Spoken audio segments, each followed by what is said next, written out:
Eso, perfecto, ya.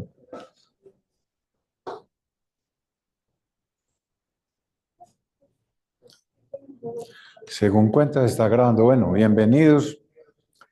La idea hoy es presentar un tema que a todos les ha interesado a lo largo de estos años, debido a que la Fundación Santa Fe de alguna manera es pues la cúspide de la pirámide de las porfirias en Bogotá y pues llegan pacientes con porfiria aquí, bien sea porque son remitidos o porque ya los tenemos diagnosticados y vienen aquí a buscar ayuda cuando tienen una crisis, ¿no? Lo que voy a dar, resumir ahora es, pues, qué son las porfirias, cómo se diagnostican y me voy a enfocar al final solo en la porfiria intermitente aguda, que es, digamos, la mamá de todas las porfirias agudas. Ya vamos a saber después qué es una porfiria aguda. No me voy a meter con las porfirias cutáneas para no enredarnos, pero pues las voy a mencionar y van a entender de qué se trata. ¿Listo? Pero las porfirias cutáneas casi siempre la ven los dermatólogos, las tratan los dermatólogos.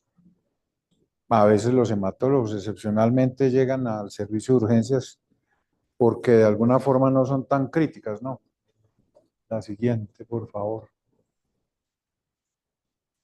no pasa. Entonces, hay que empezar por esto, por el M o hemo, como lo quieran llamar. Eso tiene muchas traducciones. Es un grupo prostético, que ustedes saben que es un grupo prostético, ¿cierto? Un grupo prostético. Ah, no. Un grupo prostético es una porción de una enzima que no es proteica. O sea, usted tiene una enzima y siempre es una proteína con una secuencia de aminoácidos. Uno, 2, 3, 4, 5, 6, cadenas a veces de 20, 80 aminoácidos, ¿cierto? O como la hemoglobina de 2000, pero el grupo prostético de una enzima es un grupo que no es una porción proteica, no está hecho de aminoácidos, ni está conectado obviamente con enlaces peptídicos. El grupo M es uno de esos grupos y es quizás uno de los grupos más importantes en la naturaleza animal, ¿no? Está hecho de un anillo tetrapirrólico y en el centro tiene un hierro. Una cosa bien interesante y bonita, es exactamente igual al anillo de la clorofila. La única diferencia es que la clorofila no tiene hierro aquí en el centro, sino que tiene magnesio. Es exactamente la misma molécula, la misma estructura tetrapirrólica, como si la naturaleza inventara una cosa que le funcione, entonces vuelve y la usa para hacer otras cosas. Imagínense. La misma molécula que sirve para captar la luz solar y transformar esa energía en energía química, en enlaces químicos, nos sirve en este caso simplemente cambiando aquí el magnesio por hierro para el transporte de oxígeno y para otras cosas. Se devolvió. Como estas. No, como estas. ¿Sí? Esto es lo que llaman hemoproteínas. ¿Qué son hemoproteínas? Proteínas que tienen el hem como grupo prostético. Miren, obviamente la hemoglobina para el transporte de oxígeno y de CO2, ¿cierto? La mioglobina para el almacenamiento de oxígeno. Citocromo C en la cadena transportadora de electrones. Citocromo P450 en la hidroxilación. Las catalasas en la degradación del hidróxido, del peróxido de hidrógeno y obviamente en la muerte bacteriana por parte de los leucocitos. La triptógeno pirrolasa en la oxidación del triptófano. El óxido nítrico sintasa en la síntesis de óxido nítrico. Mire, todas son hemoproteínas. ¿Sí? Estas son en la cadena transportadora de electrones, no son una sola, son 5. Todas son hemoproteínas. Cuando una persona finalmente tiene anemia ferropénica, o sea, cuando finalmente se alteró la producción de esto, hace rato que está enferma de una cantidad de cosas, que si uno no ha pedido un hierro sérico antes, pues no se va a haber dado cuenta, porque mientras el hierro sérico termina en una hemoglobina bajita y en anemia, va a pasar un buen rato. Recuerden que la vida media de la hemoglobina son 90 días.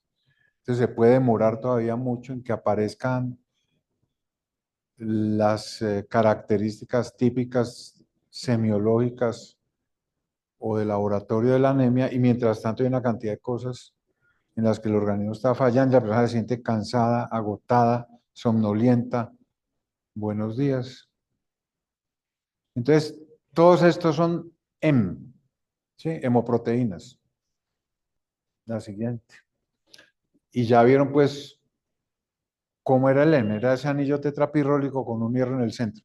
Sintetizar el heme no es fácil, sintetizar el heme es una cadena de procesos bien importantes que comienzan con la conversión de glicina y succinilcolina en ácido delta-aminolebulínico y que a través de 8 pasos consecutivos, obviamente 8 enzimas distintas, terminan la producción del heme. Esas 8 enzimas están como cada enzima, siempre están codificadas por un gen. Pero extrañamente en este caso, esas 8 enzimas están codificadas por 9 genes, porque la primera enzima, la ala-sintasa, está codificada doble. Está codificada por un gen que está en el hígado y por otro gen que está en el eritrón, en la médula ósea. ¿Sí? La siguiente.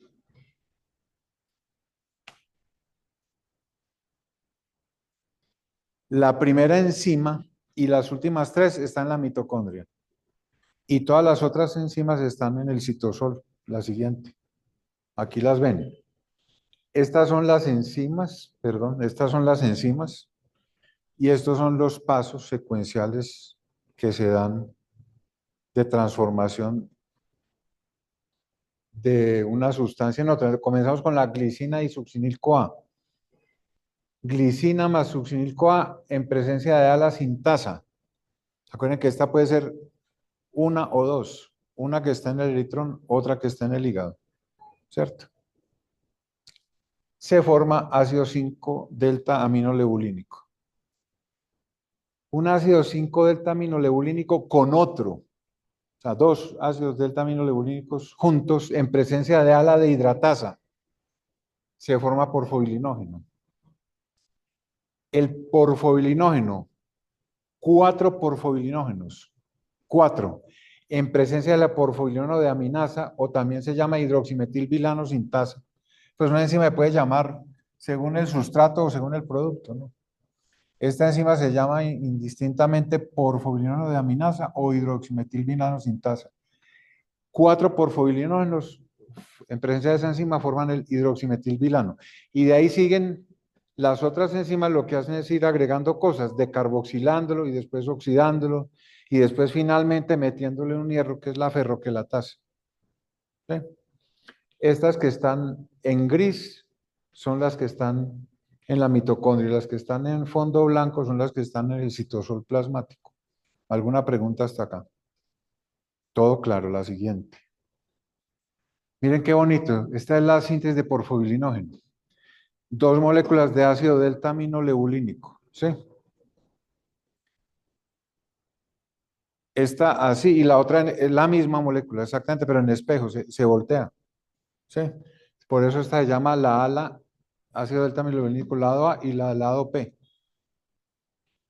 Y en presencia de la enzima, de la ala sintasa, miren cómo se forma la molécula de porfobilinógeno, ¿sí? Y aquí está cada carbono, aquí está el carbono marcado A1, el A2, el A3. ¿Cómo forman este anillo que es un pirrol? ¿Sí?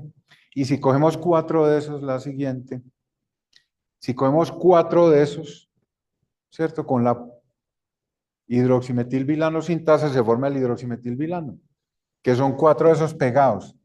Mire que esto todavía no es un anillo tetrapirrólico, le falta esta unión aquí, ¿cierto? Entonces falta una decarboxilasa que haga esta unión y ya sí es un anillo tetrapirrólico. Hasta ahora es solo hidroximetilvilano. Bueno, es como para que tengan una idea de esta maravilla, la siguiente. Y finalmente cuando uno ya tiene el heme, pues el heme también tiene que metabolizarse, ¿no? Cuando los glóbulos rojos ya están senescentes, alcanzan los 90 días de vida en promedio, entonces en el vaso y en otras zonas del retículo, del sistema retículo plasmático, los macrófagos destruyen los glóbulos rojos viejos Y claro, pues de la hemoglobina hay que quitarle el hemo, la proteína de la hemoglobina pues sigue por otro lado, en la síntesis de aminoácidos y demás. Y ese hemo es cogido por la M-oxigenasa, forma biliverdina. La biliverdina con la biliverdina reductasa forma bilirrubina y esa va a la vía biliar. En la vía biliar pues se excreta en la bilis y en las heces las bacterias remueven el ácido glucurónico después de estar esto glucuronizado, ¿cierto? O sea, de haberse transformado en bilirrubina directa y ya pasa a las heces donde se forma el urobilinógeno que se absorbe a la sangre y uno lo puede encontrar en la orina. O que se absorbe también a la sangre como estercobilina y viene por vía porta a la circulación enterohepática y vuelve y da la vuelta y se queda dando la vuelta. O finalmente salen las heces dándole el color característico a las heces, marrón o amarillo dorado. La siguiente. ¿Cómo se regula la síntesis entonces de hemo? ¿Sí? Que esto es bien importante. Ya ven cómo es la síntesis. Ya conocieron las 8 enzimas, los 8 pasos enzimáticos, aunque son 9 genes para regular estos 8 pasos enzimáticos. En el hígado, la concentración libre, entre comillas, pues la concentración de M que está por ahí entrando al hígado, regula la síntesis y la translocación mitocondrial de la forma constitutiva de alas 1, o sea, de la sintasa de ácido delta-aminoleucolínico. Si hay mucho M libre, pues entonces el hígado va a recibir la señal de que hay mucho M libre, de que no hay que exponer genes dirigidos a la síntesis de ala sintasa, entonces pues el proceso se detiene, ¿no? Pero si hay muy poquito M libre, entonces el hígado va a recibir la señal de que hay muy poquito M libre y entonces va a ponerse en marcha toda la exposición de, del gen que sintetiza alas, entonces va a haber más alas. ¿Sí? En síntesis, las mismas sustancias químicas que inducen las enzimas del citocromo P450 inducen alas en el hígado y hacen que se sintetice más.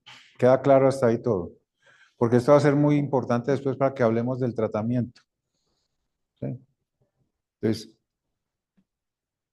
cuando hay un exceso de M, se deja de producir alas. Los genes terminan siendo inhibidos. El gen de alas 1 en el hígado. Cuando hay muy poquito M, entonces los genes se expresan y empieza a sintetizarse más alas. ¿Sí? ¿Fácil o no? Preguntas hasta aquí. En el eritrón es más o menos lo mismo, pero aquí la forma específica del eritrocito es alas 2. Que en el eritrón también hay alas 1, ¿no? Pero en el eritrón se expresa más alas 2 que alas 1, ¿cierto? Y recuerden que están codificadas por genes, además diferentes, localizados en cromosomas diferentes. Y lo mismo, los estímulos para la producción de hemoglobina durante la diferenciación eritrocitaria son los que estimulan la producción de alas 2. Si aquí hay muy poquito, entonces, o si hay anemia, se va a estimular la producción de alas 2. ¿Sí? Esta no nos va a interesar mucho hoy porque esto es más para la parte de las porfirias cutáneas. Entonces ya con estos conocimientos bien sedimentados, ¿qué es una porfiria? Es una enfermedad metabólica causada por la deficiencia de una enzima de esos ocho pasos enzimáticos necesarias para el proceso de biosíntesis del hemo. Eso es una porfiria. O sea que ¿cuántas porfirias hay? 8. Porque son 8 pasos enzimáticos y está la posibilidad de que haya 8 déficits diferentes en la síntesis. Ahora, la deficiencia de la enzima en casi todos los casos, digamos que en todos, es heredada. O sea, son enzimas que pueden ser heredadas, perdón, genes que pueden ser heredados, bien sea desde el punto de vista autosómico dominante o autosómico recesivo o incluso ligado al cromosoma X, ¿cierto? Pero ojo, la porfiria cutánea tarda tiene dos formas. una forma heredada, igual que esta, ¿cierto? Pero hay una forma esporádica en la que el déficit es adquirido. Aparece un déficit heredado, no heredado de uroporfinona o de carboxilasa. Entonces aparece una porfiria, que es la porfiria cutánea tarda, que se puede curar sin intervenciones genéticas ni cosas por el estilo. De hecho, esa es la porfiria más común que existe en el mundo. Aquí en Colombia no. Aquí la más común es la porfiria intermitente aguda, en su forma obviamente genética. La siguiente. Entonces, ahora sí vamos con las porfirias. Ya sabemos que este paso de glicina más succinil a ácido 5-aminoglucínico era dado por la ala sintasa, que este de ácido 5-aminoglucínico por porfolinol era dado por la ala de hidratasa, que este hidroximetilvilano era la porfolinolaminasa y así. Entonces, cada déficit de una enzima de estas genéticamente determinado, ¿sí?, nos va a dar origen a una porfiria. El déficit de ala sintasa origina esta porfiria, la anemia sideroblástica ligada a X. Es la única que está ligada a un cromosoma sexual. Todas las otras o son, todas las otras son congénitas, no ligadas a X. ¿Sí? Entonces tenemos en este paso la anemia sideroblástica, en este la porfiria por deficiencia de ala de hidratasa, en este la porfiria intermitente aguda. Ojo con este, que ahora vamos a hablar mucho de este. O sea, el paso de porfolinógeno a hidroximetilvilano, ¿se acuerdan de ese? Es el paso donde el porfobilinógeno, que ya está formado ese pirrol, se tiene que unir con otros tres, o sea, son 4 pirroles para empezar a formar el anillo tetrapirrólico. Aunque todavía en este paso el hidroximetilvilano no es un anillo, son 4 anillos pirrólicos, pero ellos no forman un anillo tetrapirrólico, ¿sí? Cuando esta falta, entonces esto devuelve un cuello de botella, ¿no? Porque la síntesis hacia el EM pues para ahí y empieza a acumularse ¿qué? El precursor o el precursor de este. Algo muy importante que tienen que saber es que ninguna de estas es dominante, ¿sí? Si fuera dominante, pues no habría M. Y si no hay M, no hay vida. O sea, cuando comienza la formación eritrocitaria en el desarrollo embrionario hacia la semana 4 a 5, si no hay M, pues esto terminará en un aborto espontáneo más o menos hacia la semana 9, 10, 11, 12 máximo. ¿Sí? No hay homocigotos en esto. ¿Sí? Todos son heterocigotos. ¿Sí queda claro? O sea, todos han recibido una copia del gen que codifica para la enzima normal de un padre y anormal del otro o de la otra, ¿cierto? Si recibieran las dos copias anormales, no hay bebé, ¿sí? Entonces, ¿qué va a pasar? Pongamos este como ejemplo, que es la que nos va a servir más adelante para hablar de porfiria intermitente aguda. ¿Qué va a pasar con quien tiene este gen, ¿sí?, defectuoso residuo de la mamá? Pues que recibió el gen normal del papá. Entonces va a tener una actividad de la enzima, pues por lo menos del 50%, máximo del 50%, de pronto del 40, del 35%, porque tampoco es que todos los genes sean perfectos, pero nunca va a poder tener una actividad enzimática de esta enzima superior al 50%. ¿Por qué? Porque el otro gen es defectuoso y no genera una enzima capaz de producir lo que tiene que producir. Entonces esa persona vive, nace, crece, se desarrolla y todo va bien hasta un momento en que un exceso de necesidad de M empieza a exigirle que se produzca más M. Normalmente con la producción de M del gen normal y de la enzima normal, pues va a ser suficiente para mantener la vida y mantener la salud, etc. Y de pronto el otro sistema, el subsistema con el gen defectuoso y la enzima defectuosa, pues como está defectuoso, no se, perdón, no se satura y está ahí quietico. Hasta que llega una demanda exagerada de EM por alguna razón y entonces el sistema defectuoso se empieza a saturar y se empiezan a acumular los precursores. Y ahí es cuando viene el problema. Porque la enfermedad no es producida por la falta de EM. Siempre va a haber algo de EM. La enfermedad es producida por la acumulación de precursores. ¿Sí? En el caso de la porfiria intermitente aguda, por acumulación de porfobilinógeno y de ácido 5-delta-aminolebulínico. ¿Sí? Preguntas hasta ahí. Sobre la porfiria cutánea tarda adquirida, ¿por qué se adquiere? Anemias crónicas, tóxicos, plomo, bueno, varias cosas. Entonces empieza a haber un déficit de la enzima, uroporfinógeno de carboxilasa. Es la única que tiene, pero hay también porfiria cutánea tarda genéticamente determinada, ¿no?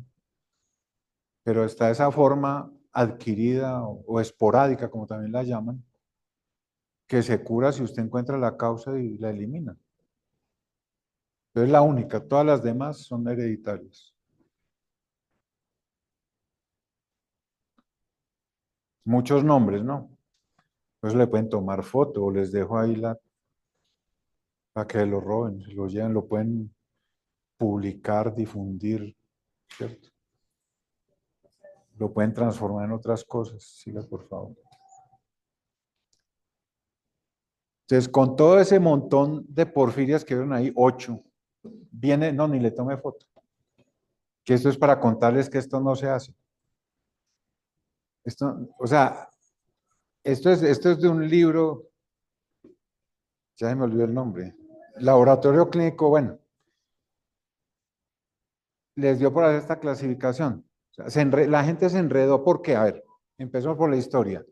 Había unos grupos de investigación europeos tratando de establecer cuáles eran las porfirias, de clasificarlas, de organizar la cosa, y allá pensaron, pues de manera muy poco práctica además, en que las porfirias habían que clasificarlas desde el punto de vista del órgano donde se acumulaban los precursores, pues porque era como la clasificación natural, filosófica del asunto. ¿Dónde se acumulan los precursores? Entonces, las clasificaban por ese lado. Los norteamericanos, que son más prácticos, los grupos de estudio que había de porfiria en Norteamérica, dijeron, no, no, eso, clasifiquémoslos de acuerdo al cuadro clínico, que es como nos van a llegar los pacientes a urgencias o al consultorio. Entonces las clasificaron desde el punto de vista clínico. Y eso se formó un zaperoco que ustedes no se imaginan. Tanto que miren esta barbaridad, porfirias, hepáticas, eritropoyéticas, hepatoeritropoyéticas. Hepáticas que pueden ser agudas, cutáneas o mixtas. Eso no es, eso es o sea, se les enredó, se les cruzaron los cables. Esa es una, la otra. Pásenme la otra. La que sigue. Esta también, esa es otra que con hepáticas, eritropoyéticas, hepatoeritropoyéticas, eso es carreta. Eso, pero esto apareció en la revista argentina de dermatología, enseñándole a todo el mundo esta barbaridad. Eso no es así. La siguiente.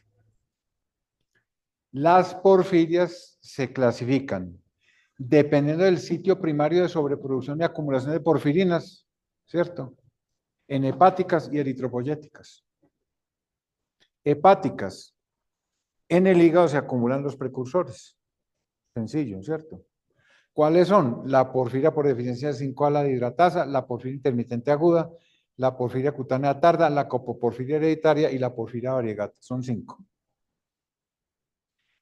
Y las eritropoyéticas, ¿cierto? Son la porfiria eritropoyética congénita, la protoporfiria eritropoyética y la anemia sideroblástica ligada al cromosoma X. Son 3. ¿Por qué? Porque los precursores de estos se acumulan en el hígado y los precursores de estos se acumulan en el eritrón.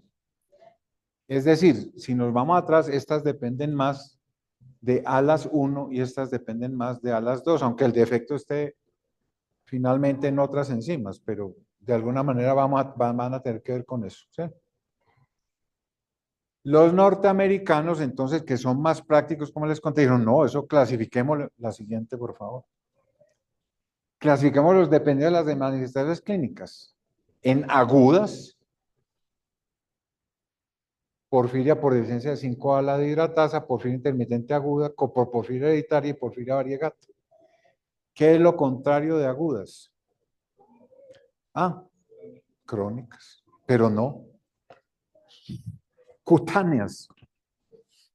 Ah, o sea, una clasificación donde se saltan de criterios y entonces esta gente que hizo las clasificaciones que les mostré antes cree que es que hay porfirias hepáticas, que hay porfirias eritropoyéticas, que hay porfirias cutáneas y que hay porfirias agudas. O sea, todos los 4 grupos a la vez, no. Son los mismos, solo que estamos usando 2 criterios distintos. En el uno estamos usando un criterio que es la acumulación de los precursores y en el otro estamos usando otro criterio que es la clínica. Pero fíjense que son las mismas. ¿Qué pasó aquí? Que la porfiria cutánea tarda, que estaba aquí en las hepáticas, a pesar de que se llama cutánea, ¿cierto? Aquí la pasan a donde es desde el punto de vista clínico. Entonces hay 4 y 4. Aquí les tengo una tabla que la regalo, me demoré como un mes haciéndolo. Aquí están los criterios según el sitio de sobreproducción y acumulación. Y aquí están los criterios según la clínica. ¿Sí? Entonces, según el sitio de sobreproducción y acumulación del precursor, porfiria por deficiencia de la hidratasa, porfiria intermitente aguda, cutánea tarda, coproporfiria y porfiria variegata, todas estas 5 son hepáticas, porque todas acumulan precursores en el hígado. Y estas 3 son eritropoyéticas. La sideroblástica ligada X, la eritropoyética congénita y la portoporfiria eritropoyética. Porque todas acumulan precursores en el eritrón. ¿Sí? Si vamos a ver desde el punto de vista clínico, todas las que son hepáticas, perdón, casi todas las que son hepáticas son agudas. Ahora vamos a ver qué es una porfiria aguda. ¿Sí? Excepto la porfiria cutánea tarda, que no es aguda, sino cutánea. Entonces pasa aquí. Estas mismas están aquí, más la cutánea que la sacamos de acá. Entonces no hay que enredarse con mixtas cutáneas, no, no. Las porfirias son o hepáticas o eritropoyéticas, dependiendo del sitio de acumulación, ¿cierto? O esas mismas porfirias son agudas o cutáneas, dependiendo de las manifestaciones clínicas. Entonces, una porfiria siempre va a tener o debería tener 2 apellidos, ¿no? La porfiria intermitente aguda, ¿cierto? Es hepática y es aguda, ¿sí? La porfiria variegata es hepática y es aguda. La anemia sideroblástica ligada a X es eritropoyética y es cutánea. ¿Sí? ¿Por qué hay que hacer esa diferenciación? Porque, pues como casi todas las eritropoyéticas son cutáneas y casi todas las hepáticas son agudas, hay que hacer esa diferenciación porque la siguiente, esto no les puedo olvidar nunca, la porfiria cutánea tarda es hepática y cutánea. Hepática, ¿por qué? Porque la acumulación de los precursores en el hígado. Cutánea, ¿por qué? Porque las manifestaciones son sobre todo cutáneas. Pues sería crónica si hubieran seguido el criterio de clasificación del doctor, pero no. Les dio por decir que eran agudas versus cutáneas, que pues eso es una falta de criterio, sinceramente, pero ¿qué le hacemos? Así se quedó. Eso no tiene arreglo. La siguiente. Preguntas hasta aquí. Entonces, ¿qué son agudas y qué son cutáneas? Las agudas, que son las 5 hepáticas menos la porfiria cutánea tarda, las agudas tienen esta característica.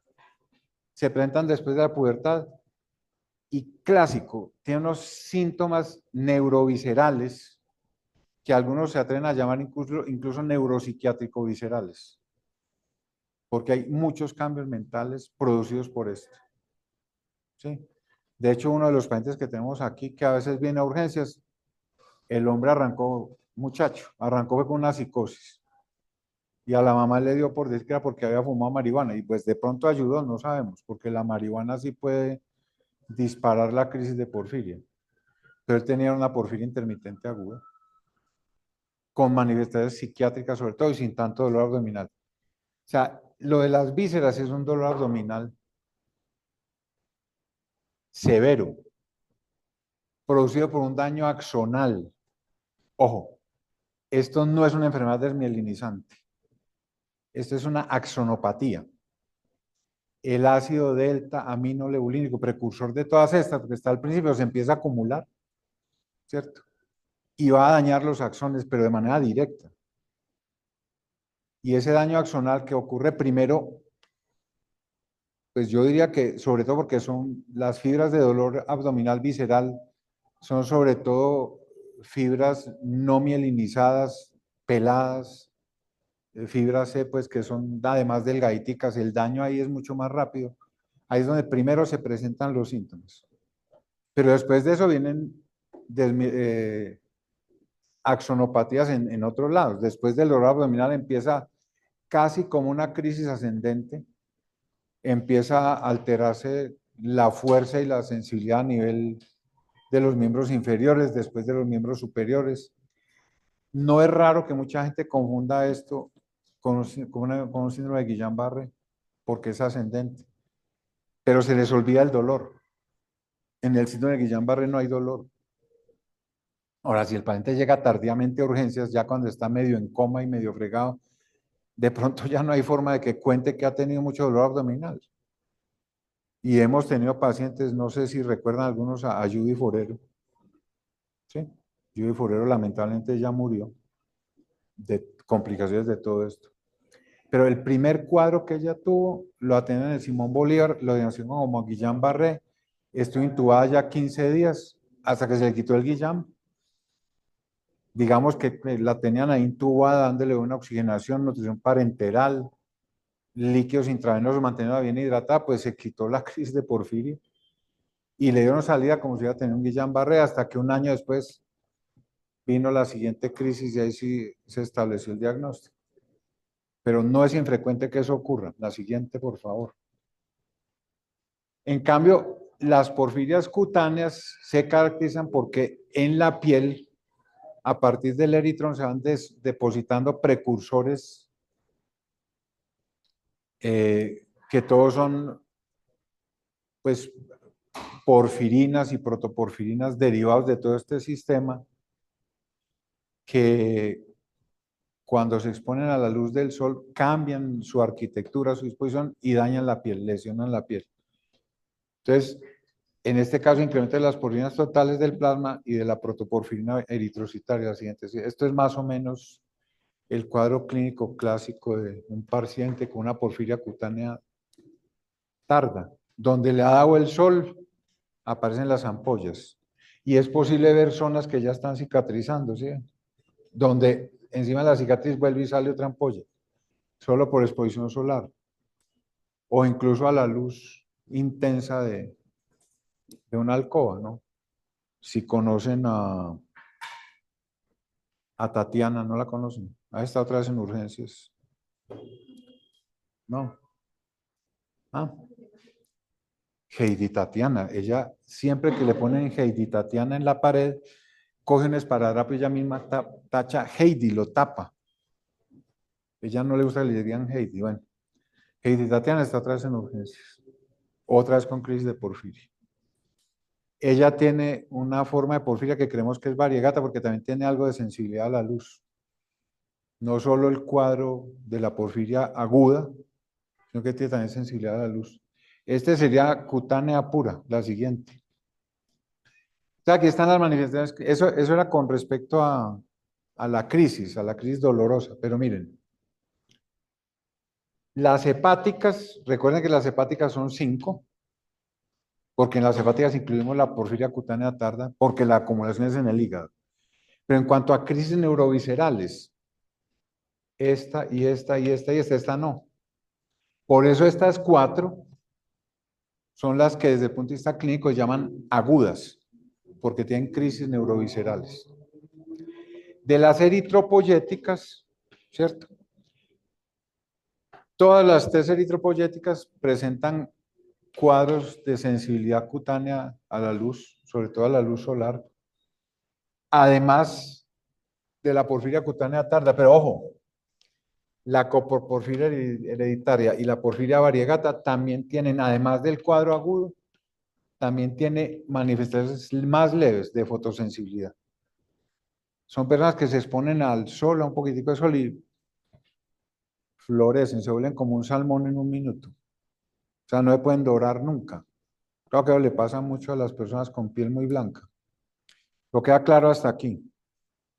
Esto es muy importante, que estas dos tienen también manifestaciones cutáneas, pero no se llaman cutáneas, aunque tienen manifestaciones cutáneas. ¿Por qué? Porque son agudas. Por eso el nombre correcto para estas otras debió haber sido crónicas y no cutáneas, porque hay unas agudas que también tienen manifestaciones cutáneas. Eso les queda claro. No dejarse enredar por las clasificaciones de las porfirias. Mantener el criterio. O estoy hablando de una porfiria desde el punto de vista de dónde se depositan los precursores, o estoy hablando de una porfiria desde el punto de vista de cuál es el cuadro clínico. ¿Sí?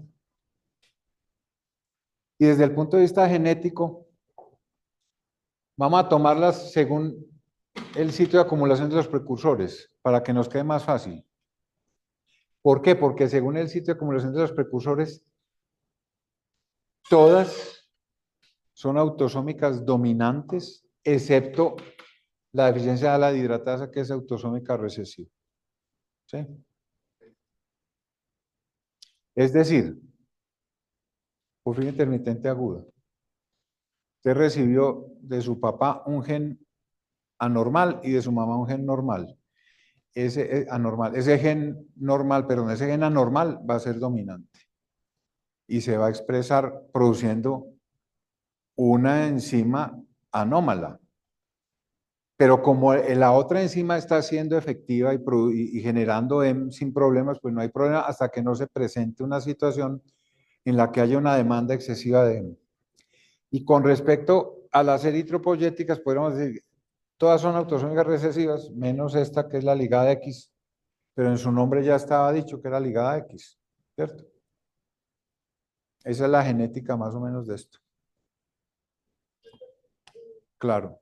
Los recesivos o hasta ligado a X, ¿cómo es que no se mueve? Como habíamos hecho, Son hombres. o sea, me refiero Ah, a lo que estamos diciendo de que no hacen desarrollación ni siquiera en el útero, porque no tienen nada de funcional. Porque solamente hay recesivos. estos, porque son recesivos, porque van a recibir. Ah, porque si los dos padres tienen, Exacto, o sea, si los dos están así se muere. pues para que esté esa clasificación. No, si los dos son recesivos, no nace. Tiene que ser que uno sea recesivo y el otro, el que tiene el gen normal, pues no es recesivo. ¿Sí? Y el ligado al X, el nombre tiene forma de cómo compensar. Ligada X, Sí, está en el X, entonces el X no funciona. Pero es el único que tiene es el único que tiene. Ligada X, pero tiene que ser hombres. Porque si es mujer, entonces tiene un X dañado y el otro X va a estar bien.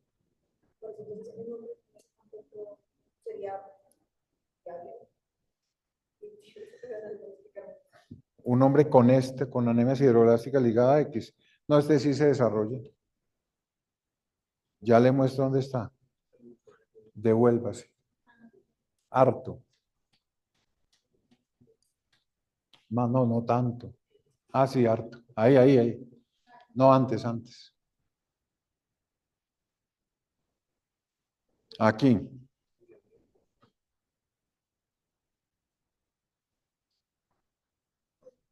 Aquí. ¿Sí? Es rara y difícil de diagnosticar. Hay muy pocos casos en el mundo, poquísimos, pero han sobrevivido. Debe haber un montón que no nacieron nunca, ¿cierto? Pero hay muy poquitos casos, ¿sí? Está aquí en el primer paso, en el paso de glicina succinil-CoA. ¿Cuál es el precursor de esto?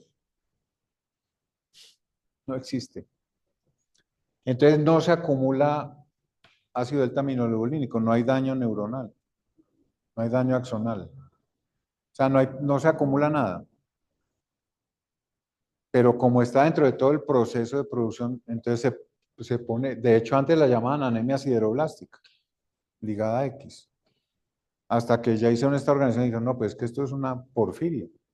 ¿Por qué es una porfiria? Pues porque es un déficit de una de las enzimas en la producción del hemo, pero no hay acumulación de precursores. Entonces, pues digamos que sobreviven, pero tienen problemas. Sí. La siguiente.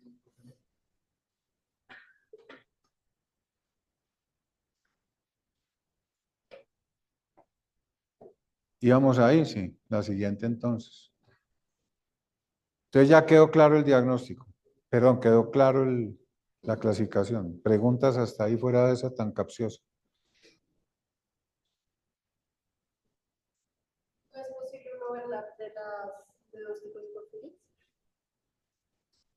También quedaría, pues sí, pero muy de malas, pues. Si una enfermedad que es de 1 en 2 millones, ¿cierto?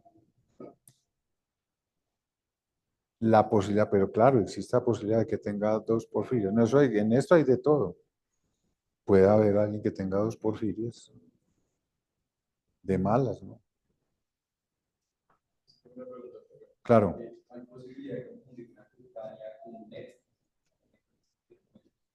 Pues claro, hasta que usted haga, claro, se expuso un poquito al sol y de pronto haya tomado un remedio anti Leclan, el otro diagnóstico, claro, es muy posible. Es que la piel, además, desde el punto de vista histopatológico, la piel, ustedes han visto lo que hacen los dermatopatólogos. Todo es que haya acantosis o que no haya acantosis, que haya epidermolisis o no haya epidermolisis. O sea, la capacidad de respuesta de la piel son 5 cosas. Entonces ellos mezclan esas 5 y dicen, esto lo más probable es que sea por este lado. Pero desde el punto de vista histopatológico, yo no creo que eso pueda diferenciar. Hasta que usted no coja el cuadro clínico y diga, mire, es que esto arrancó porque tiene una porfiria cutánea. Con una biopsia de piel sería incapaz, yo creo, de diferenciarla. Una pregunta. Las, bueno, las agudas, usted dijo que se manifestaban casi siempre después de la pubertad. Y las cutáneas, eh, puede ser, o sea, se ven Desde más jovencitos, sí, más chiquitos, pero siempre con exposición al sol. Entonces, el diagnóstico tiene 3 niveles, ¿no? Un primer nivel, un segundo nivel, un tercer nivel. El primer nivel son métodos de tamizaje, tanto cualitativos como cuantitativos, en muestras biológicas, de orina, sangre, esto es biológico. Siempre necesitamos un diagnóstico para tratar una porfiria, pero no nos podemos sentar a esperar el diagnóstico genético. Se va a demorar semanas o meses, ¿cierto?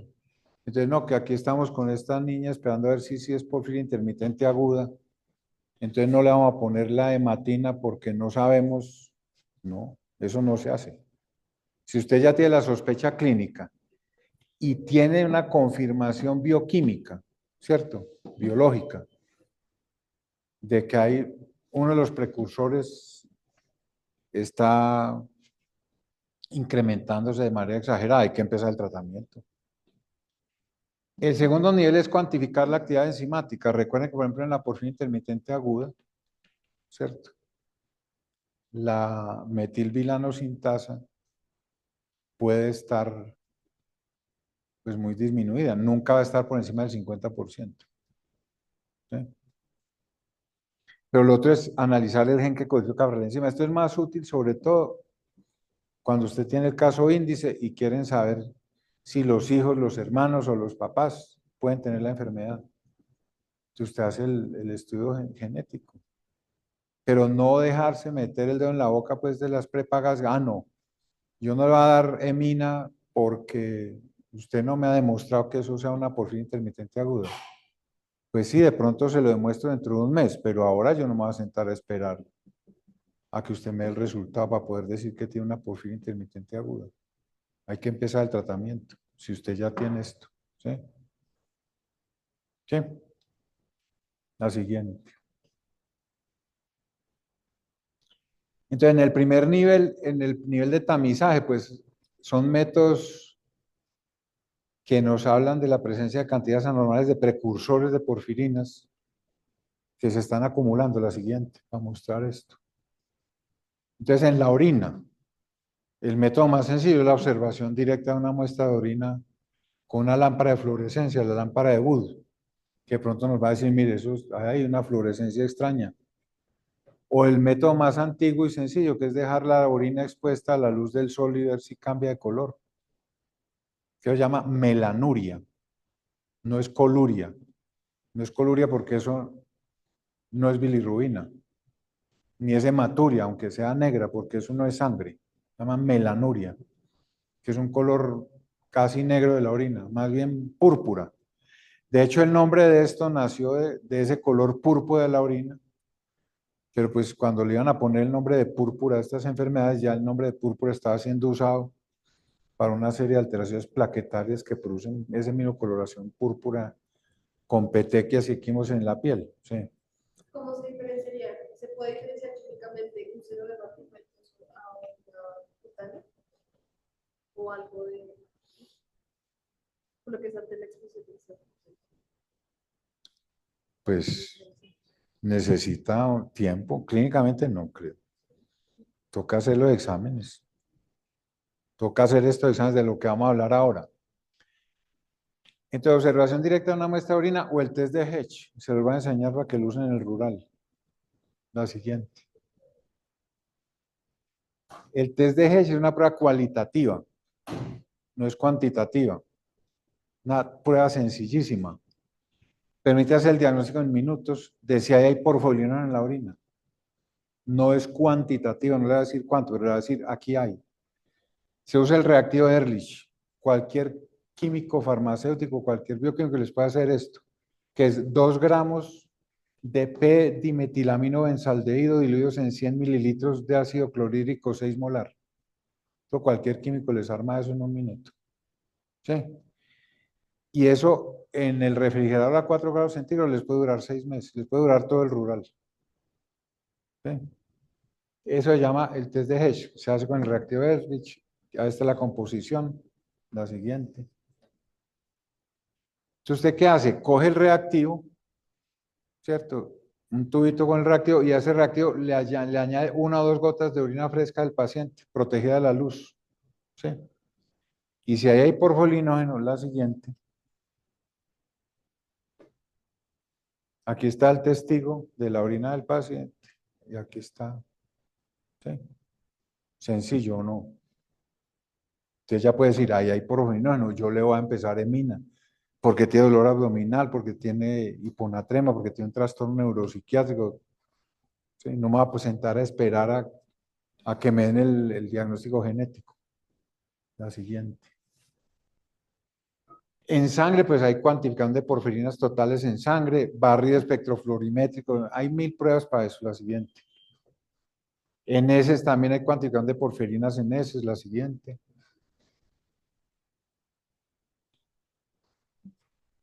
Está pues el análisis de precursores de ácido delta-aminoleúnico porfirinógeno en una muestra de orina de 24 horas. Este examen también se hace en Colombia, pero lo demoran una semana o 2. O sea, es más fácil pedir la prueba de Hedge que la hacen aquí. Usted simplemente dice que hay que meter ahí en porfirinógeno en orina y escribir cualitativo. Porque si pide cuantitativo se le van a demorar una semana con el resultado. Cualitativo, ya. Que ese el resultado lo tienen que entregar en 1 hora, máximo 2 horas. En cambio, esto se lo van a demorar. La siguiente. Entonces hay más, hay cuantificación de porfirinas fraccionadas en orina. La siguiente. Determinación en sangre, la siguiente. Determinación en heces, o sea, todo esto lo puede hacer usted en orina, en sangre o en heces, todos. La siguiente. El segundo nivel es ver la actividad enzimática. Entonces, esa actividad enzimática depende del laboratorio. La pueden hacer en fibroblastos o la pueden hacer en linfocitos, en leucocitos totales. Simplemente pide actividad de tal enzima y ahí se la hacen. ¿Sí? La siguiente. Y el tercer nivel es pues, el ADN del paciente. Y ellos van a analizar ahí si hay alguna de las mutaciones conocidas para determinada porfiria.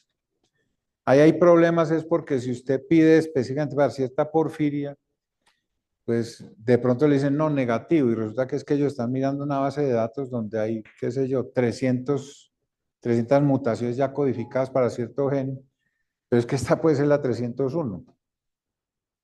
¿Quién dice que esta no puede ser una mutación nueva para ese gen que sintetiza para esa enzima que está produciendo la porfiria? Entonces, más bien ustedes deben pedir un análisis completo de genético, pues no un genoma completo, sino un estudio para porfirias, que le miden para todas las enzimas, todos los genes de todas las enzimas. Esto es resumido. Uy, esto se desconfiguró. ¡Qué horror! Bueno, eso pasa cuando uno pasa de Keynote a PowerPoint. Lo trataré de explicar. Tenemos un paciente en quien sospechamos porfiria. Podríamos estar en tres circunstancias. Un ataque agudo, o sea, dolor abdominal, creciente. Una característica de ese dolor abdominal es que no solo es dolor adentro, sino que hay una hiperestesia severísima en la piel. Usted roza la piel del abdomen y es como si el paciente le dice que es como si me estuviera quemando. ¿Sí? Usted tiene un paciente con unas características, más cambios neuropsiquiátricos. Usted dice, esto puede ser una porfiria, entonces se va por esta vía. Ahora, usted un paciente con urticaria o eritema después de exposición solar, se va por esta vía. O ve un paciente como la foto que les mostré, lleno ya de costras y de vesículas y de cicatrices, ¿cierto? Entonces, ¿qué va a hacer con este?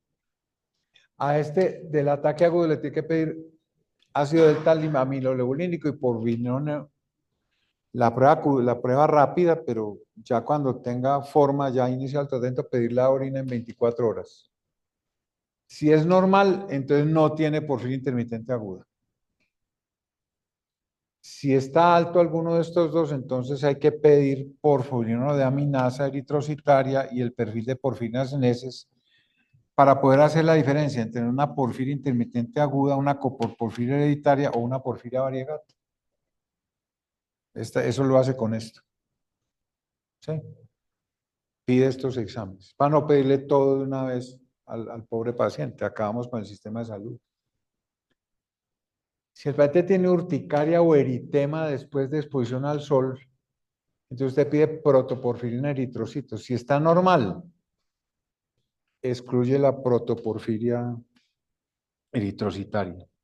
Si está alta, entonces mide la protoporfirina 9 en heces y establece el diagnóstico. Que no, que usted ya ve el paciente no en esta manera, pues así como muy aguda de la piel, sino ya crónica, lleno de costras y de vesículas. Entonces, pide porfirinas en orina de 24 horas, todas. Si está normal, entonces pide porfirina en heces y protoporfirina en eritrocitos. Si esto sigue siendo normal, entonces descarte porfiria. ¿Sí?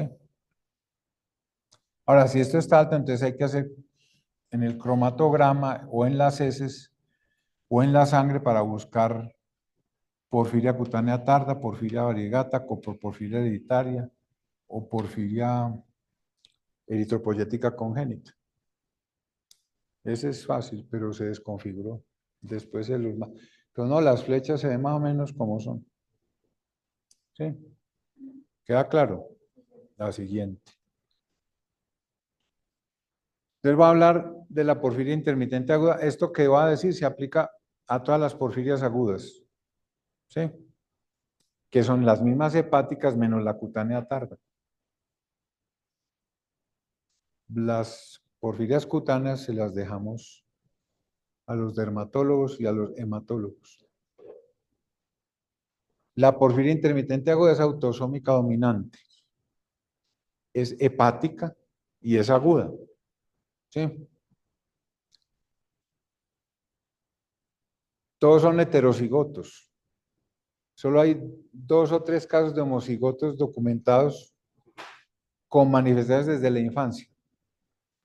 ¿Qué es lo posible? Que el gen no fuera tan defectuoso. ¿Sí?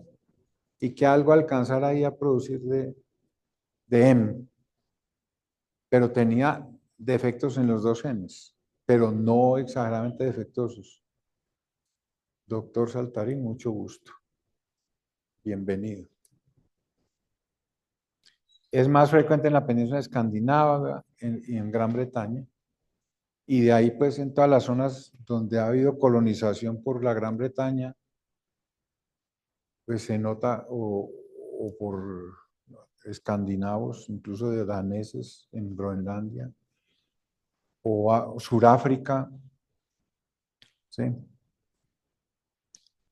Hay más porfiria que en otros países. Nosotros tenemos ahí algunos nichos genéticos, pues de deriva genética de algún antepasado que llegó y trajo la porfiria. Entonces hay ciertas ciudades donde hay más y hay ciertos sitios donde hay más. Hay que buscarlos, ¿no? La siguiente, por favor. Ya hablamos del dolor abdominal, ¿no? Dolor abdominal severo es lo primero, además acompañado de hiperestesia en la piel del abdomen. Y volver a hablar de esto, es una neuropatía por degeneración axonal, no es una enfermedad desmielinizante. Inicialmente es proximal y eso va ascendiendo hasta llegar a la parálisis respiratoria y vulvar y muerte, que seguramente fue lo que le pasó a Judy la primera, uy, gracias, la primera vez, muy querida, cuando llegó al Simón Bolívar en coma y de una vez la intubaron, ella estuvo intubada 15 días y se alivió. Ya estaba en esta fase, ¿no? Puede taquicardia, hipertensión arterial, muerte súbita incluso. ¿Esto es producido por qué? Porque el sistema nervioso autónomo no está exento de esta axonopatía. ¿Sí? Entonces hay una disautonomía severa que se puede ir para cualquier lado. La disautonomía se puede ir o a taquicardia con hipertensión o a bradicardia con hipotensión. Y a veces uno no sabe ni qué hacer, porque apenas le pone algo para levantar la presión, porque está hipotenso y bradicárdico, se le va para el otro lado. ¿Sí? Casi todos estos pacientes durante la crisis hacen esta taquicardia con hipertensión y terminan recibiendo beta bloqueadores para disminuir la taquicardia. Porque es una taquicardia de hipertensión generada por disautonomía, generada por un exceso de estímulo adrenérgico. Y en este caso el mejor tratamiento es el beta bloqueador, lo cual no quiere decir que si necesita otros antihipertensivos, pues no haya que dárselos, pero hay que saber dárselos y saber qué se les puede dar. Siempre se acompaña de secreción inadecuada de hormona antidiurética por el efecto aquí cerquita del núcleo del hipotálamo, del núcleo supraóptico, y hay hiponatremia. Al haber una secreción inadecuada de hormona antidiurética, entonces la persona orina menos, retiene más líquido y hay una hiponatremia de tipo dilucional. Esa hiponatremia de tipo dilucional puede llegar a producir convulsiones. La mayoría de las veces las convulsiones que se presentan en la porfiria intermitente aguda no son causadas por la porfiria, sino porque uno no cuidó bien al paciente y dejó que hiciera hiponatremia y terminó con convulsiones. Entonces, el tratamiento no serán anticonvulsivantes, pues sí, inicialmente sí, mientras lo saca de la crisis. El tratamiento va a ser mejorar el sodio. Va a haber ansiedad, insomnio, depresión, desorientación, alucinaciones. Por eso es que se habla del cuadro neuropsiquiátrico en la porfiria intermitente aguda. Y convulsiones que, como les conté, casi siempre son por esto. La siguiente, por favor. Una maravilla. Gracias.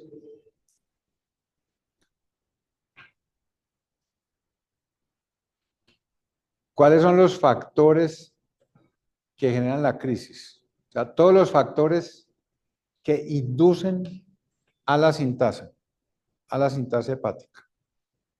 Ya hemos dicho que lo primero para inducir a la sintasa hepática era que el hígado se diera cuenta, pues, una antropomorfización del hígado ahí. No es que él se dé cuenta, sino que hay ciertos receptores ahí que, mire, no hay M, entonces produzcamos a la sintasa y empieza a producirse a la sintasa. Entonces, todos estos factores que inducen a la sintasa, como los esteroides endógenos y exógenos, ¿no?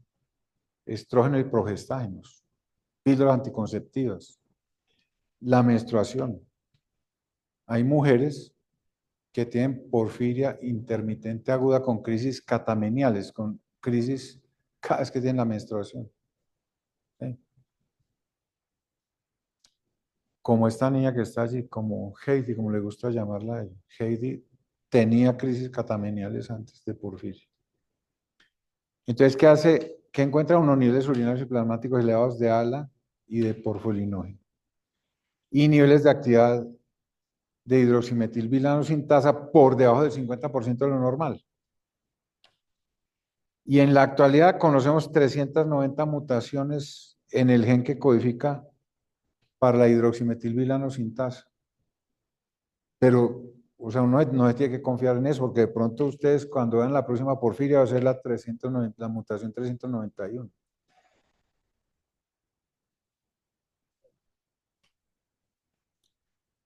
Este sí se mantuvo.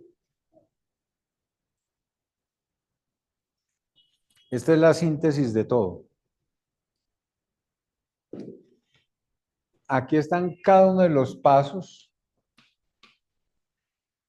de la secuencia que va desde glicina y succinil-CoA hasta M. ¿Sí? Glicina, succinil-CoA, ALA, porfirinógeno, hidroximetilvilano, uroporfinógeno 3, copropetano. Cada uno de los pasos, ¿cierto? Vamos a hablar solo de la porfiria intermitente aguda, pero acuérdense que es el modelo también para las otras porfirias agudas. ¿Sí? Aquí, en el paso del porfirino al hidroximetilvilano, la porfobilinógeno deaminasa, que es la enzima que está aquí, o también llamada hidroximetilvilano sintasa, que es la que está aquí, está en déficit. ¿Por qué? Porque del papá recibió un gen defectuoso y entonces no produce una enzima adecuada para hacer este paso. En cambio, la mamá recibió un gen normal y puede hacer este paso. Entonces, durante mucho tiempo, a lo largo de la infancia, de la vida, hay gente que tiene el gen y se muere de 122 años y nunca le dio una crisis de porfiria. Eso pasa. O sea, tener el gen no implica tener porfiria intermitente aguda, implica tener el gen. ¿Sí? Entonces, cuando la actividad de la hidroximetilvilano sintasa está disminuida aquí en este paso, pues puede que no pase nada y que la persona siga y que produzca M suficiente. Recuerden que el M, ¿cierto? Por retroalimentación negativa, le avisa al hígado que no haga transcripción en el hígado de más genes para sintetizar ALA, ¿cierto? Fácil. Si usted tiene un exceso de esto, entonces va a haber una retroalimentación negativa y va a disminuir en el hígado la síntesis de ALA sintasa porque se inhibe la transcripción de esos genes. ¿Sí? ¿Queda claro?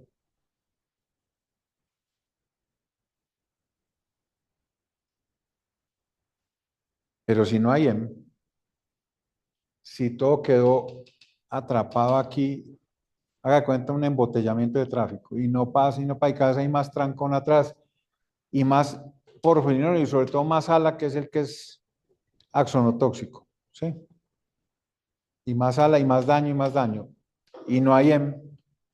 Entonces el hígado ¿qué detecta? Que tiene que producir mucha ALA sintasa, entonces empieza a expresar los genes que sintetizan ALA sintasa. Entonces hay un exceso de ALA sintasa, hay una actividad de la sintasa aumentada, transformando una cantidad enorme de glicina succinil-CoA en ALA y en porfirinol que no van a pasar de aquí. O sea, mientras más trancón haya, mientras más embotellamiento de tráfico haya, más daño axonal va a haber y más acumulación del precursor. Eso hay que pararlo. ¿Cómo se para? Inyectándole esto. Avisándole al hígado, oiga, aquí sí tenemos de eso. Él le avisa al hígado que hay de eso y entonces el hígado deja de expresar los genes para la síntesis de ala sintasa y el proceso para, pues se deja de acumular ala y la crisis va cediendo. ¿Sí? Pero entonces, todavía no lleguemos allá al tratamiento. ¿Qué cosas disparan un exceso de transcripción de genes para la síntesis de ala sintasa en el hígado? La fluctuación hormonal durante el ciclo menstrual. Nadie sabe por qué. Las mujeres son un misterio. El mecanismo es totalmente desconocido en la actualidad. Es posible que la evolución, ¿sí?, haya diseñado algún tipo de sistema hormonal o enzimático o algo para que con la menstruación se desarrollara algo protector o algo que, sí, que permitiera un aumento de la síntesis de EM durante ese proceso. ¿Cierto? Suena lógico, que como se pierde sangre, entonces durante el ciclo menstrual, en la fase de descamación del endometrio, hubiera un aumento de la producción de EM, entonces estuviera esto activado, pero no sabemos cómo es.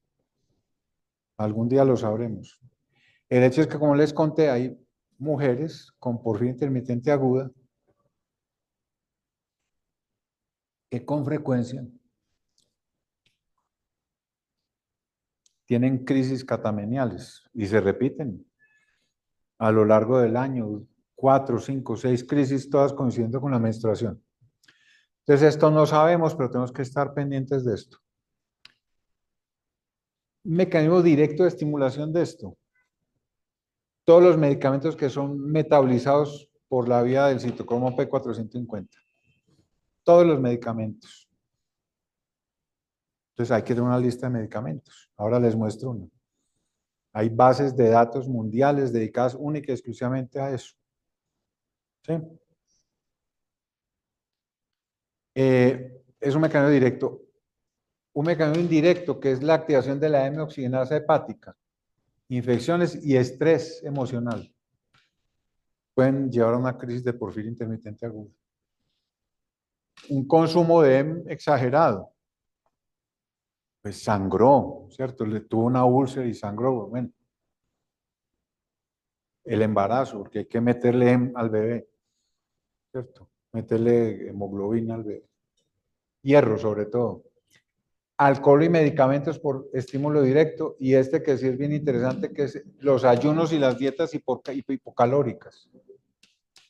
Hay un mecanismo indirecto que tiene que ver con esto. PGC1-alfa, Peroxisome Proliferator Activated Receptor Gamma Coactivator 1-alfa, hágame el favor. ¿Habían oído esto? Ya los presento, la siguiente. Es este. Es un coactivador transcripcional que regula todos los genes, todos los que tengan que ver con el metabolismo energético. Es el regulador principal en la biogénesis mitocondrial. Y de hecho en los seres humanos es codificado por este gen que también se conoce como la región acelerada 20, porque al parecer nos diferencia mucho de los primates, ¿no? De los otros primates. O sea, como si fuera lo que nos hubiera hecho humanos en algún momento. Ahora devolvámonos, por favor. Entonces queda claro, todas estas cosas van a decirle al hígado, oiga, necesitamos que aumente la transcripción de los genes que permiten la síntesis de ala sintasa para que empecemos el proceso y haya mucho ácido delta aminolebulínico para poder tener más M. ¿Sí? Todo esto. Pero si usted tiene esto y además tiene este embotellamiento de tráfico acá, pues a veces se empieza a acumular ala y más ala y no pasa, ¿cierto? Entonces va a venir el daño axonal y va a venir la crisis de porfiria. Pero seguramente es por esto que muchas personas con el gen de la porfiria nunca tienen crisis. Pues son muchas. Se calcula que por lo menos el 90% de las personas con el gen nunca tienen una crisis a lo largo de su vida. Pero los que ya hicieron la primera crisis, la probabilidad de que hagan una segunda, una tercera, o de que queden ahí patinando, es muchísimo mayor. La siguiente. Bueno, ya, la siguiente. La siguiente, esa ya la vimos. Entonces, digamos que la porfiria intermitente aguda en las crisis se eleva la excreción de precursor en orina, el ácido delta-aminoglobulínico y el porfolinol. Y el test de Hedge, la siguiente. Ahora, después usted confirma sus hallazgos haciendo el estudio enzimático y demostrando que la enzima pues está en déficit de actividad por debajo del 50%, la siguiente. O los genes, ¿no? Vamos a hablar del tratamiento ahora sí, que ya ya les dije una parte del tratamiento, que es dar EM para quitar la crisis. Entonces, habría varias estrategias de manejo. Durante el ataque agudo, durante los episodios de remisión interataques, el tratamiento de pacientes con ataques recurrentes y el seguimiento de los pacientes con respecto a complicaciones a largo plazo. La siguiente. Durante un ataque agudo, tratamiento con EM. En ataques severos a moderados. Claro que clasificar un ataque como severo o moderado, pues, ¿cómo le dice uno al paciente? No, es que ese es un ataque leve y pobre ahí muriéndose del dolor abdominal. Lo veo difícil. El caso es que en estos supuestos ataques leves, la mejoría podría lograrse simplemente con la administración de dextrosa. Ahora les explico. ¿Sí? ¿Por qué? Por esto mismo, devuélvase al peroxisoma ese. Aquí. Al anterior. Aquí. Si esto se estimula con el ayuno y la dieta hipocalórica, si yo le doy un exceso de calorías, inhibo esto. Impido que esto estimule la transcripción de genes o del gen necesario para la síntesis de alas. ¿Sí? Ahora sí volvamos a... ¿Queda claro hasta ahí? Hay que hacer entonces el tratamiento con EM, tratamiento sintomático de la disfunción autonómica, de la polineuropatía, de la encefalopatía. Entonces hay que tratarlo con lo que se necesite. Si necesita betabloqueadores, si necesita, qué sé yo, inotrópicos positivos, vasoconstrictores. Excluir los factores precipitantes. Una nutrición adecuada, así le toque poner nutrición parenteral mientras tanto y corregir el desequilibrio electrolítico. La siguiente. Entonces, en la crisis aguda, dieta hipercalórica. Si el paciente está vomitando, como es tan frecuente, pues no le va a poder dar dieta hipercalórica, pero usted sí le puede meter entre 300 y 400 gramos de dextrosa al día por vía intravenosa. ¿Por qué preferiblemente dextrosa en agua destilada al 50%? Porque si la mete al 20 o al 10 o peor al 5, la cantidad de agua que le va a tener que meter va a ser tal que le va a generar una hiponatremia dilucional. Acuérdense que ellos tienen siempre una producción inadecuada de hormona antidiurética. Entonces es mejor de una vez al 50%. Si usted le pone a alguien al 50% dextrosa a 30 mililitros por hora, ¿cierto? En 2 horas, bueno, 100, le va a dar 50 gramos, ¿sí? Le va a dar, con que se los dé más o menos a 20 mililitros por hora, le va a dar al día entre 300 y 400 gramos. Eso debería ser suficiente para yugular una crisis leve. Pero si hay que ponerle emina, pues hay que darle emina. Dele la emina y le da también la dextrosa. Ahora, esto se da solo por 2 días. Esta carga de dextrosa, no más. ¿Sí? Y sí son 3 a 4 gramos de emina por cada kilo de peso. ¿Sí? Si usted decidió que iba a empezar emina, la va a dar mínimo por 4 días. ¿Sí?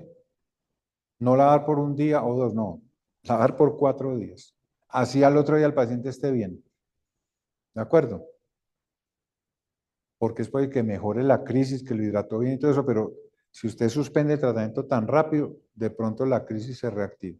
Entonces son mínimo 4 días. El quinto día usted mira, sigue con dolor, vuelve y le pone otra dosis de mina. Entonces una dosis diaria, ¿no? El sexto día sigue con dolor, vuelve y le pone otra dosis.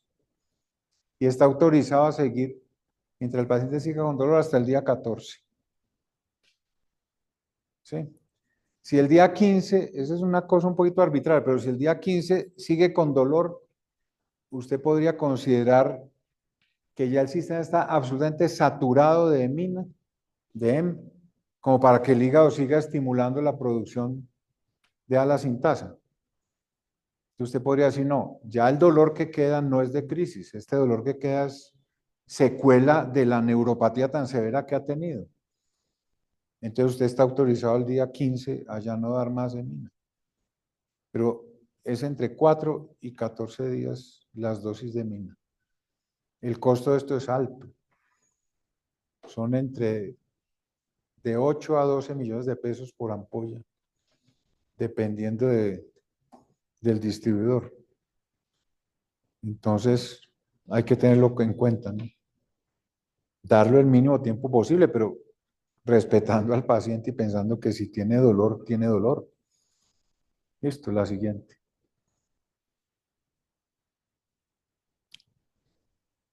Entonces, en las publicaciones europeas dicen que hasta 10 días, pero la siguiente. En las publicaciones norteamericanas hasta el día 14. Con eso debe salir la persona de la crisis. Hay que tenerla hospitalizada y cuando salga de la crisis, pues hay que garantizar que se va a ir para la casa durante el periodo de remisión, excluyendo todos los factores precipitantes, que ya lo sabemos.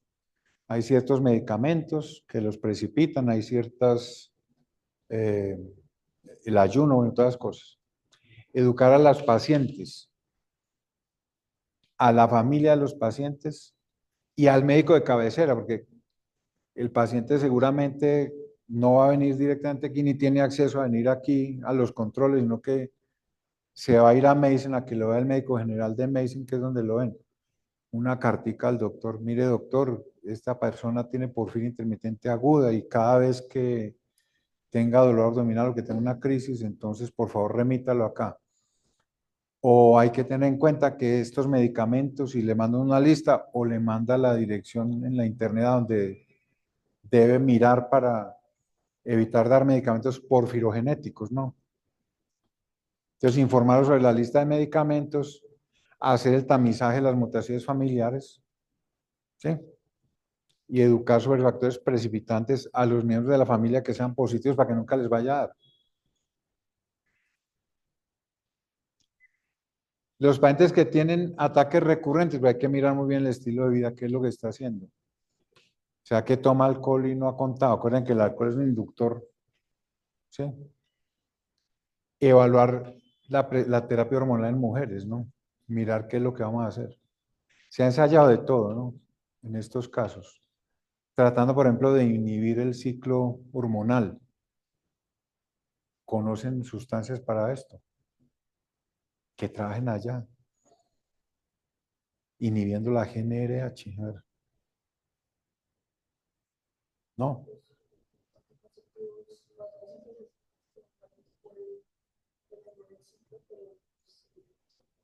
Detiene el ciclo menstrual. El endometrio. Necesitamos es detener el ciclo hormonal. Entonces está el Lupron, por ejemplo. Está el Leuprolide. El Leuprolide va ya directamente al hipotálamo y nos va a inhibir la GnRH. ¿Cierto? Pero ojo, él inhibe la GnRH por exceso de estimulación. O sea, la estimula hartísimo durante 15 días. Por eso lo usamos, por ejemplo, en cáncer de próstata.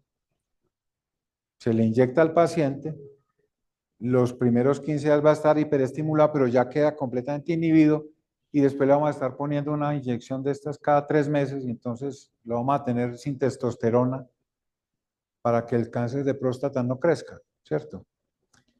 Pero esto en las mujeres es muy peligroso porque esos primeros 15 días, y ya tuvimos aquí la experiencia una vez precisamente con Judy, que una junta médica dijo, no, pues hay que inhibir eso ya y la única cosa fue darle Leuprolide.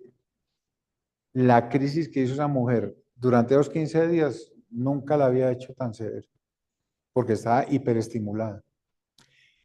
Entonces hay otros que son inhibidores directos, ¿cierto? De la GnRH, que no estimulan primero para después inhibir, sino que son inhibidores directos como el Cetrorelic, por ejemplo.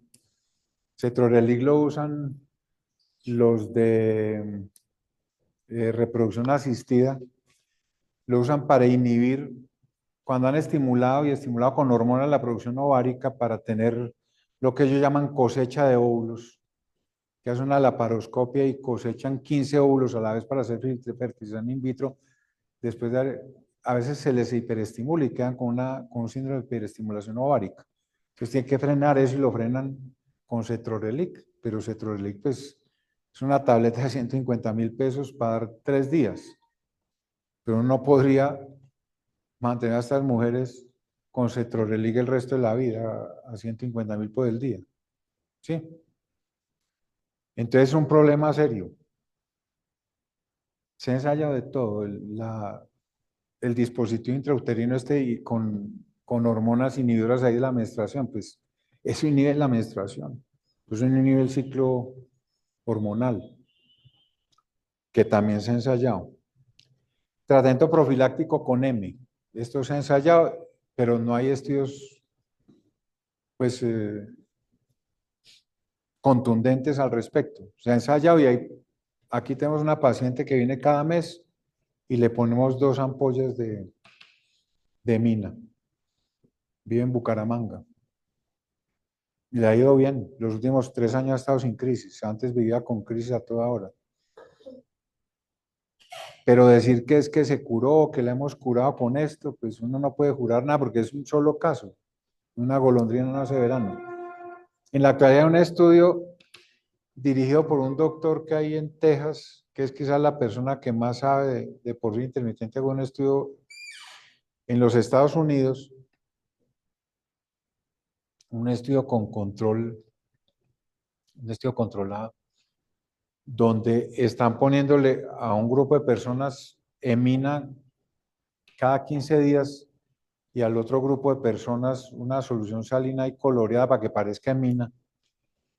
Y están mirando a lo largo de 4 años, el estudio de terminar el año entrante, están mirando si eso disminuye el número de crisis o disminuye los costos o no, a ver si se puede recomendar el tratamiento profiláctico que sería solamente para personas que tienen crisis recurrentes. El otro es el tratamiento con Givosiran. Ya no he oído hablar de él. A Heidi Tatiana se lo autorizaron y se lo dimos 2 veces e igual hizo crisis. O lo otro, lo último es trasplante de hígado. Heidi Tatiana está autorizada para tener un trasplante de hígado como tratamiento de las crisis de porfiria. Trasplante de hígado cura la porfiria. Ojo, el trasplante de hígado también produce porfiria. Hay 2 casos reportados en el mundo de gente tan de malas que le han trasplantado el hígado y ese hígado llevaba la porfiria.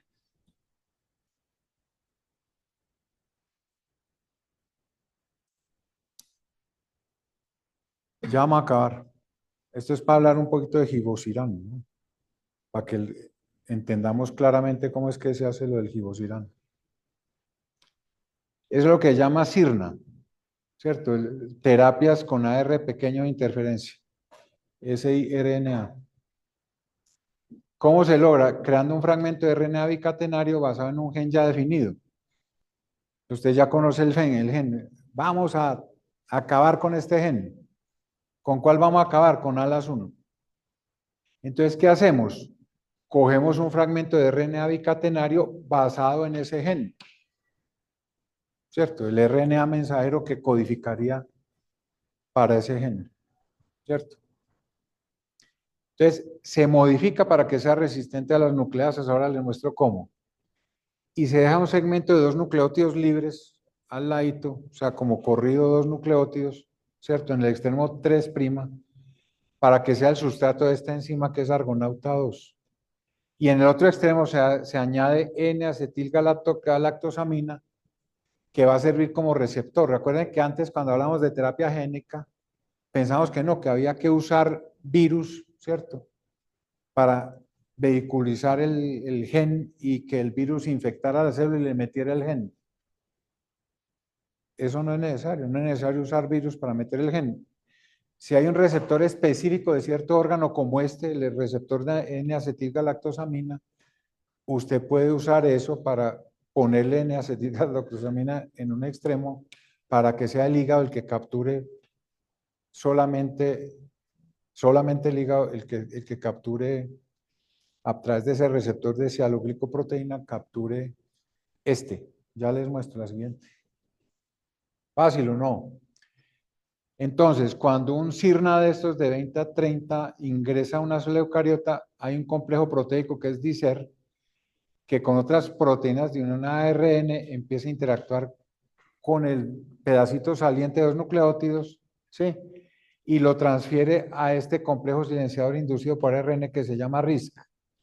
Y en esa transferencia, entonces, argonauta 2 separa las 2 cadenas del gen modificado. Y entonces la cadena guía, que es termodinámicamente más estable, permanece unida y activa el RISC. Y eso permite que ese complejo reconozca el ARN mensajero ¿de quién? El ARN mensajero de alas, ¿cierto? Y empareja las bases. Y en ese momento, la siguiente, este dominio PIWI del argonauta 2 va a un enlace fosfodiéster, genera un clivaje y lo parten de A3, lo vuelve pedazos. Y además queda libre para seguir cogiendo más y más. Usted pone esto, la siguiente. Usted pone esto y garantiza que no va a tener alas durante un buen tiempo la paciente. Estos son agentes sirna que en la actualidad están aprobados por la FDA. Obviamente el givosiran, pero está también el patisiran para polineuropatía de amiloidosis mediada por transtirretina hereditaria, el lumasiran para hiperoxaluria primaria, el inclisiran para dislipidemia. Esto ya va a llegar. Una vacuna contra el colesterol cada 6 meses. Una maravilla, ¿o no? Cara, como ella sola. 2.500 inclisiran cada 6 meses. Nedosiran para hiperoxaluria primaria esta misma y el butriciran para la polineuropatía para esta misma. Están aprobados, va a haber cada vez más. La siguiente, cada vez más el mecanismo se va. ¿Sí ven aquí? Miren que aquí está el givosiran, aquí está la cadena originaria y acuérdense que este queda corridito aquí dos bases para que se pueda pegar de ahí, ¿cierto? Y entonces esto está metilado aquí con moléculas pues que son, digamos, distintas a las originales. Por ejemplo, esta que es una 2-ortometiltransferasa que logra hacer esto, poner aquí este flúor y hacer un daño tal, o sea, generar este 2-fluor-RNA, estos que están en verde. Y aquí va la N-acetilgalactosamina, la siguiente. Que cuando usted inyecta esto, entonces la N-acetilgalactosamina llega al receptor de acialoglicoproteína, se introduce en esta vesícula, finalmente se libera. Aquí el dicer pues separa las 2 cadenas y queda esta cadena que viene aquí, se une a esta y aquí. Y el RISC empieza a partir eso en pedazos y destruye por completo el gen que sintetiza para ALAS2, entonces ya no hay producción de ALAS2. La siguiente. A largo plazo, los pacientes con porfiria intermitente aguda desarrollan hipertensión arterial, insuficiencia renal crónica, síndrome de dolor crónico, obviamente adicción iatrogénica a opiáceos, todos las conocemos, y pueden desarrollar también carcinoma hepatocelular. Y ya, hemos llegado al final. Preguntas. Otro día nos sentamos a hablar de las cutáneas si quieren, o de las otras. Ah, venga, abra eso a ver si logramos mostrarles esa parte muy importante. Ahí está, listo, déjelo ahí. Entonces, esa base de datos que ya abrió ahí es esta. drugsporfiria.net. Cuando ustedes tengan dudas sobre un medicamento, si se puede dar en porfiria o no, entonces ustedes abren esta base de datos y ahí está este semáforo. Este verde no porfirogenético, este verde como tirando amarillo, probablemente no. Este posiblemente porfirogenético, este ya es porfirogenético, ¿cierto? Y estos no están clasificados, no hay datos en la literatura mundial al respecto. Entonces, ponga aquí buscar, qué pena. En buscar escriba ahí que losartán, bueno, no hay problema, ¿cierto? Escriba fenobarbital.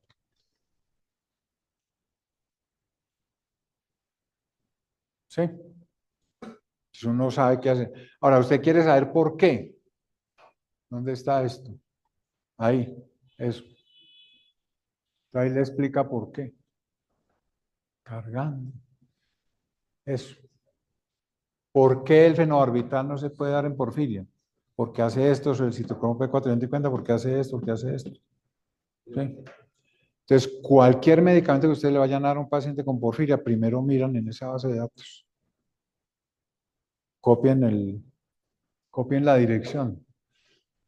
drugsporfiria.net. Porfiria, la F es con PH y la I que sigue ahí es Y.